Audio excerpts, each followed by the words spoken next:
Yes, as much as French is a useful, beautiful language that opens up so many opportunities, the pronunciation is the most challenging part for beginner students and students in general. But I believe that you can do this. You can do it. How do I know this? Because I've been teaching French for 15 years and I've seen students grow and overcome the difficulty of French pronunciation. So, what is the secret and what do I tell my students? Number one is really mastering the fundamentals, the basics. Okay, think of learning French like building a building. You are building, and the key to doing that is having a very strong foundation. Some people think it's knowing the alphabet.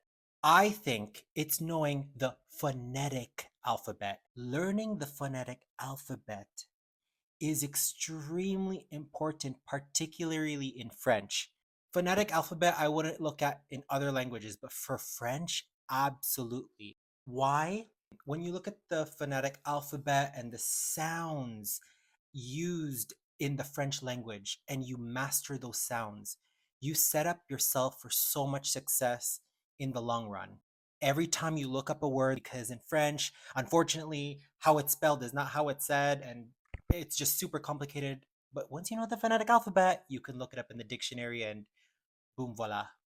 But one of the things I do at the beginner stages is that I go through all of the sounds, les voyelles nasales, like all of the sounds, and we master those. And of course, French learners always worry about their accent and them sounding not francophone enough and all that.